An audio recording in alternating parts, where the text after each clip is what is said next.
আন্তর্জাতিক বিভিন্ন প্রতিবেদনে বলা হয়েছে, সাম্প্রতিক সময়ে রাশিয়ার বেশ কয়েকটি তেল শোধনাগার বা রিফাইনারিকে লক্ষ্য করে হামলার ঘটনা ঘটেছে। বিভিন্ন প্রতিবেদনে উল্লেখ করা হয়েছে, এসব হামলার কারণে কিছু স্থানে ব্যাপক ক্ষয়ক্ষতির ঘটনাও ঘটেছে। তবে এত বড় ধরনের হামলার পরও রাশিয়ার পক্ষ থেকে এখন পর্যন্ত বড় ধরনের কোনো সামরিক জবাব চোখে পড়েনি। আর এই বিষয়টি আন্তর্জাতিক বিভিন্ন মহলে নতুন করে আলোচনার সৃষ্টি করেছে, কারণ রাশিয়া সাধারণত বড় কোনো ধরনের ঘটনার পর খুব বেশি সময় চুপচাপ থাকে না। তাই এবার রাশিয়ার এই নীরবতা অনেক বিশ্লেষকের কাছেই বেশ রহস্যজনক মনে হচ্ছে।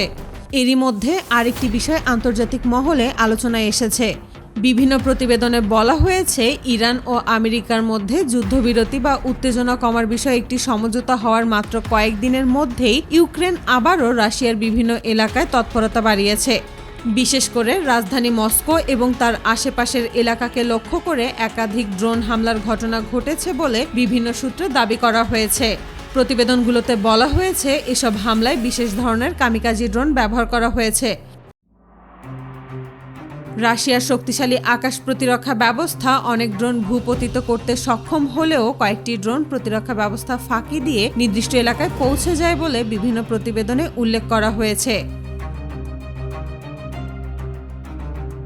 এদিকে বিভিন্ন আন্তর্জাতিক প্রতিবেদনে আরও বলা হয়েছে, রাশিয়া তাদের অত্যাধুনিক কিছু ক্ষেপণাস্ত্র ব্যবস্থা বিভিন্ন অঞ্চলে সরিয়ে নিয়ে যাচ্ছে। বিশেষ করে ইস্কান্দার 7210 ব্যালিস্টিক মিসাইল সিস্টেমকে বিভিন্ন এলাকায় মোতায়েন করতে দেখা গেছে বলে দাবি করা হয়েছে। ইস্কান্দার এম রাশিয়ার অন্যতম আধুনিক ব্যালিস্টিক মিসাইল হিসেবে পরিচিত। এটা মূলত এর উচ্চগতির কারণে সারা বিশ্বে পরিচিত। এই মিসাইল প্রতি ঘন্টায় 7285 কিলোমিটার বেগে ছুটতে পারে। এই মিসাইল 1200 কিলোমিটার দূরের টার্গেটে নির্ভুলভাবে হিট করতে সক্ষম। শুধু ব্যালিস্টিক মিসাইল নয়, বিভিন্ন প্রতিবেদনে আরও দাবি করা হয়েছে যে রাশিয়া তাদের দক্ষিণাঞ্চল এবং সীমান্তবর্তী এলাকায় ব্যাপক সামরিক সরঞ্জাম মোতায়েন শুরু করেছে। এর মধ্যে BM-30 মাল্টিপল রকেট লঞ্চার মোতায়েনের কথাও বিভিন্ন প্রতিবেদনে উঠে এসেছে। BM-30 হচ্ছে একটি শক্তিশালী মাল্টিপল রকেট লঞ্চার সিস্টেম। এই সিস্টেম প্রতি সেকেন্ডে কয়েকশত মিসাইল ছুড়ে দিতে পারে। এই লঞ্চারের কারণে মাত্র কয়েক মিনিটের মধ্যেই বিশাল এলাকায় অ্যাটাক চালানো সম্ভব হয়। এই লঞ্চারে থাকা মিসাইলগুলো প্রায় 3 মিটার লম্বা হয়ে থাকে। এগুলো প্রায় 3600 কিলোমিটার প্রতি ঘন্টা বেগে ছুটতে পারে। এই সিস্টেমের কারণেই মূলত রাশিয়ার আকাশে কোনো শত্রু যুদ্ধবিমান ঢোকার সাহস দেখায় না। এদিকে রাশিয়া তাদের অত্যাধুনিক স্টিং সিরিজের ড্রোন সামনে নিয়ে এসেছে। বিভিন্ন আন্তর্জাতিক প্রতিবেদনে বলা হয়েছে, তারা এই সিরিজের কয়েক হাজার ড্রোন মোতায়েন করে রেখেছে। এগুলো মূলত এন্টি ড্রোন টেকনোলজি, অর্থাৎ এই ড্রোন দিয়েই শত্রু ড্রোন ধরা হয়। এই ড্রোনের কাজ হলো শত্রুর কোনো ড্রোন দেখা মাত্রই তার দিকে উড়ে যাওয়া এবং তাকে সরাসরি হিট করা। বিশেষজ্ঞের মতে, সীমান্ত এলাকায় এ ধরনের সামরিক সরঞ্জাম মোতায়েনের অর্থ হতে পারে যে রাশিয়া তাদের সামরিক প্রস্তুতি আরও শক্তিশালী করছে।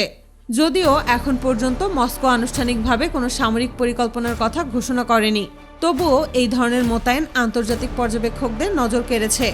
অনেক বিশেষজ্ঞ মনে করেন, রাশিয়া হয়তো সরাসরি বা তাৎক্ষণিক প্রতিক্রিয়ার পরিবর্তে দীর্ঘমেয়াদী কৌশল অনুসরণ করছে।